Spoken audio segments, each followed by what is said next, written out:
أعوذ بالله السميع العليم من الشيطان الرجيم. بسم الله الرحمن الرحيم. القول مني في جميع الأشياء قول آل محمد عليهم السلام، فيما أسر وما أعلن وفيما بلغني عنهم وفيما لم يبلغني.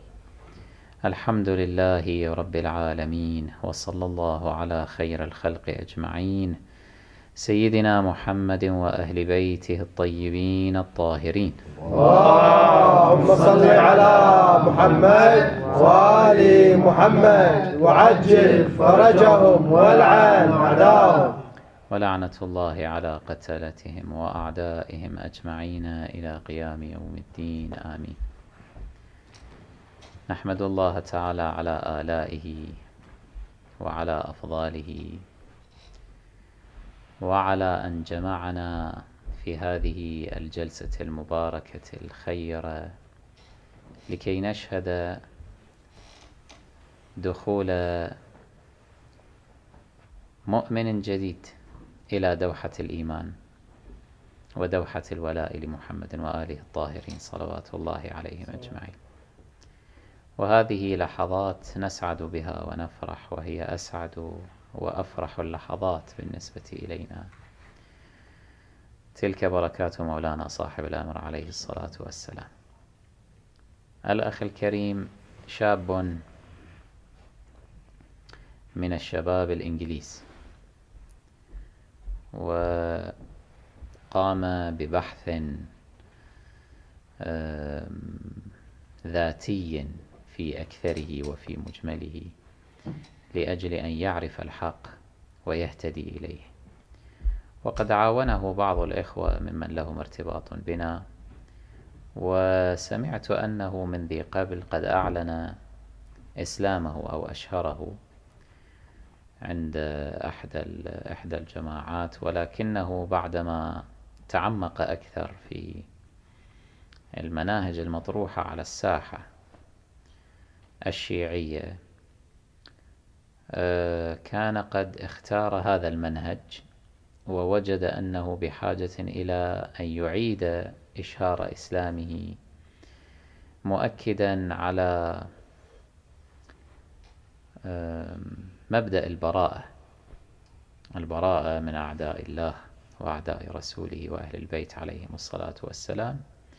وهو يفخر بكونه الآن يعني يعنون نفسه بعنوان الشيعي الرافضي، وما أعظمها من صفة. نسأل الله تعالى أن يوفقنا في أعمالنا وفي صدق نوايانا لأن تصدق علينا حقا.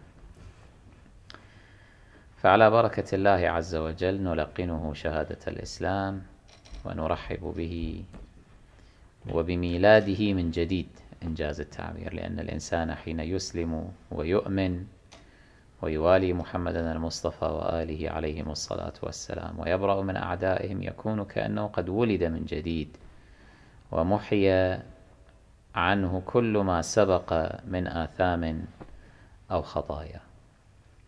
فأمامنا إذن شاب نستطيع أن نقول أن صفحته في هذه الساعة تكون صفحة بيضاء تماما. فاطلبوا حوائجكم من الله تعالى في مثل هذه الجلسة، وسلوه أن يسأل الله عز وجل لكم، لأن صفحته الآن صفحة بيضاء، فهو أحرى لأن يستجاب دعاؤه إن شاء الله. Are you ready? إن شاء الله. Yes, I'm ready, inshallah.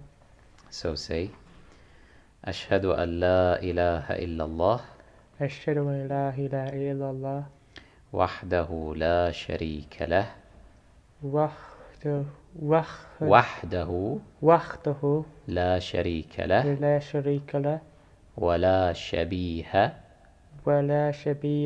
له ولا نظير. نظير.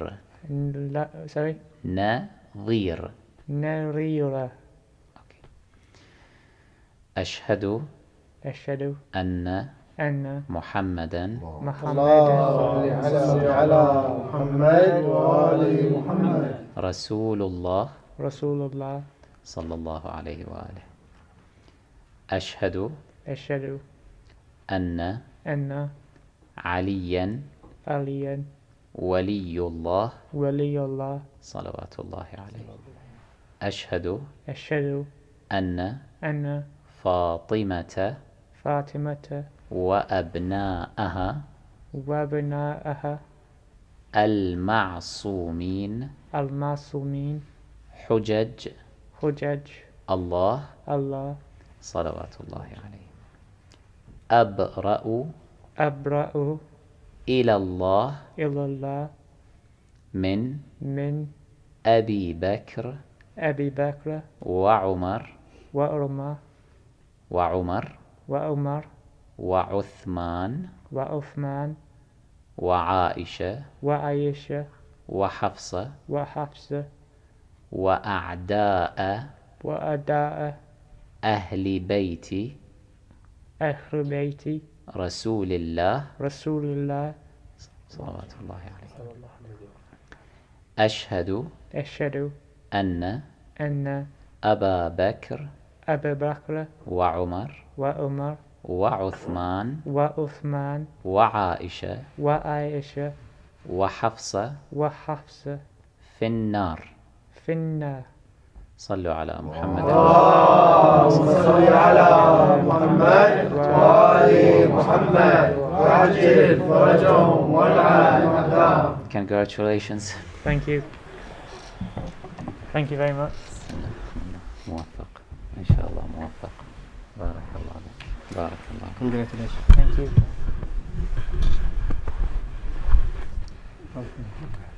Thank you. Sorry. Thank you.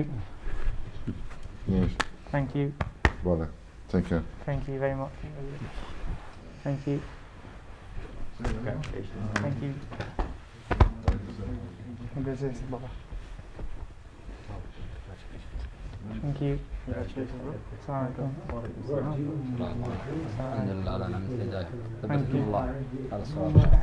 Thank you. Congratulations. Thank you. May Allah bless you. Thank you. Alhamdulillah. Allah bless you inshallah. Thank you very much. And keep moving in your path inshallah ta'ala. And try to learn more and more about Islam and about even the culture of Islam, because you need to focus on the culture of Muslims to know what is the difference between the real Islam and the Islam who came from the culture, because the hypocrites يعني تسللوا، نقول تسللوا شلون sneaked in the culture. So there is some of ideas or some of the values they think, the Muslims, the majority now of Muslims think it is an Islamic values or Islamic ideas, but it's not. For example, this mess came from the about the terrorism, and so they try to يعني التبرير يبررون to justify what they are doing according to narrations. It's usually from Umar. Yeah, from Umar, from Abu Bakr. Narrations came from Aisha, for example. So we have أحسنتم مهس. شكرا. بعد. All the things take that. Okay. What is this? Sweet. Sweet. Yeah. Sorry. So we are all here proud of you, and we ask Allah Azza wa Jal inshallah to guide you, and inshallah we are waiting to see you in heaven inshallah, with our noble Prophet and his pure family. Inshallah. Salawatullahi alayhi. Inshallah. If you can just give a short speech to the viewers about your name and your journey to Islam and to Shi'ism, and how do you and why did you choose this path? Yeah, if you like. Okay. First of all, throughout my life, I've had Muslim friends, like during the path of my life, like after 9/11, etc. My opinion of Muslims slightly differed, but I still kept my friends because I felt that if I left my friends, then that would be quite harsh to them, because they were very nice. In my opinion, they were very nice people. They are very nice people. I didn't think that they were capable of. I didn't think it was confusing because because these were very nice people, and I didn't understand how Muslims could how do such crimes against human beings, even if they were disbelievers or even believers. Because in the Quran, it forbids us to kill any human being. It's equivalent to killing one human being is equivalent to killing the whole of humanity. For example, in chapter 5, verse 32, I think it is. So after because of my curiosity of Islam, because of my questions that I had for myself about Islam, I felt that I needed to read the Quran. And after I read the Quran, I felt like God guided me, Allah guided me to the true path to Islam itself, because after studying the Quran, I didn't find that the acts of these so-called Muslims today, I had to thought to myself, I had to search in my heart I was a Muslim, but I had to find the true path of Islam. So I started researching, first of all, Sunni Islam, what their beliefs were. I found that they believed that Abu Bakr, La'natullahi, that they believed he was the true successor of the Prophet sallallahu alaihi wasallam. That he that he was a true successor. I discovered that some believed, it's like a mixed opinion that I came across. Some believed he was elected by the people, in some election, and actually I counted that some believed that he was appointed by God. So I tried doing a lot of research. So I asked myself, is this mentioned in the Quran? Was Abu Bakr appointed? And I did my research. There was no reference to even the superiority of Abu Bakr in anywhere with my research.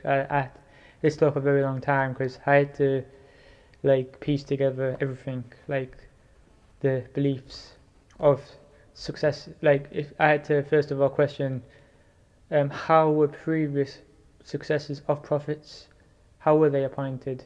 So I had to do a lot of research, ask a lot of questions to people, and I came across my conclusion was that all prophets of Allah subhanahu wa ta'ala were appointed by him alone through his prophets.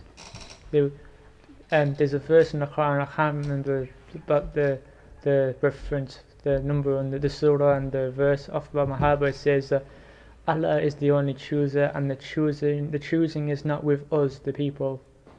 So basically this verse is very clear, to anyone that reads the Quran, whether Muslim, non-Muslim, that Allah subhanahu wa ta'ala is the only true authority of everybody, over everybody, especially when appointing prophets and their successors. Then I had to search then I found the verse of the Quran where it says that we're not allowed to obey any sinner. So this applies to the beliefs of the prophets and the imams being masoom, because they have to be free from any sins, any major sins. Like there's opinion that the minor mistakes can occur. Basically, any sins that can lead us to the wrong path. Which leads to question: this leaded me to question: did Abu Bakr sin in any way? Did he commit any injustice? Because in Surah Al-Baqarah of the Quran, I think it's Surah Al-Baqarah, it describes the story of Nabi Ibrahim alayhi salam. I think it's that chapter. It says that he was appointed as an imam over, and then he questioned to Allah subhanahu wa ta'ala, will my sons or my offspring be a part of my succession? And Allah subhanahu wa ta'ala says that the succession will only reach the just and not reach the unjust. And the Arabic word which was used, I can't remember off by heart, but I did my research by reading a book on this, that if any injustice, even the smallest type of injustice occurs, then he is not eligible for the succession of that prophet. So this led to me to believe that the successor of the prophet had to be masoom, that he had to be appointed by Allah subhanahu wa ta'ala. And then Allah subhanahu wa ta'ala describes many characteristics within the Quran of his appointed leaders on earth. That he had to have a lot of knowledge, that he had to be strong, like I've seen many verses of the Quran.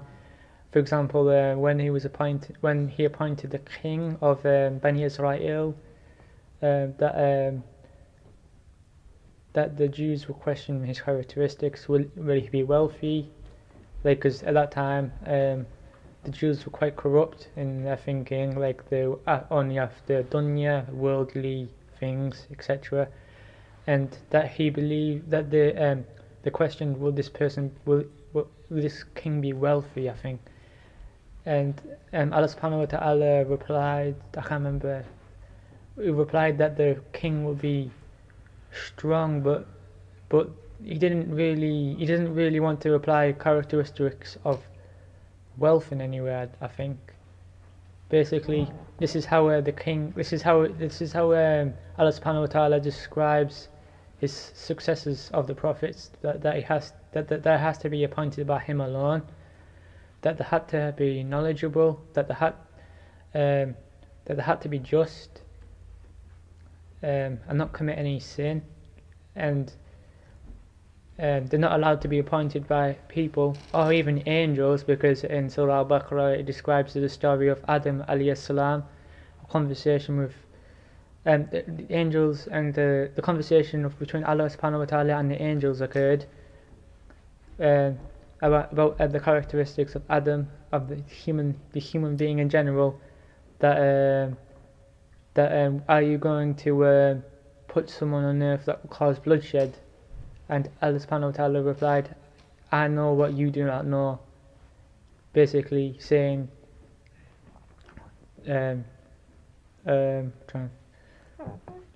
basically just trying to say to the angels that I have knowledge of the unseen, that you do not know, that this man, that Nabi Adam alayhi salam will be good for mankind, that he's going to appoint him a Khalifa on earth, that he will do good for mankind. That basically saying that there's categories between human beings, that some are good, some are bad. That's the message I got from the verse. And so basically, after assessing the many verses of the Quran, that it's only up to Allah subhanahu wa ta'ala who can elect successors on earth. Then when I was researching the Bahri religion, I never found any prominent, any evidence, much evidence to suggest that Abu Bakr, Lanatullahi, that was appointed by Allah subhanahu wa ta'ala, or even has any sort of praise within the Quran even. There's nothing. MashaAllah, you are very knowledgeable. MashaAllah. You are very knowledgeable. Basically, you didn't have any. He wasn't even praised in the Quran in any way. And like you get these Bakris trying to argue, but they cannot get out of their own thinking, because they have to defend. They were taught to defend the Sahaba, even if they killed. Even if the Sahaba killed Uthman, they even tried to defend him. I've seen your video on that. Yeah. It's quite. It made me laugh. It's good to continue this, but we have to pray now, inshallah. Oh, sorry. And after that, please continue your speech. It's very interested. Thank you very much. Thank you. MashaAllah. Thank you صلوا very على much. محمد وآل محمد. اللهم صل على محمد وآل محمد وعجل فرجهم. يصلون على النبي يا أيها الذين السلام آمنوا عليكم. صلوا عليه وسلموا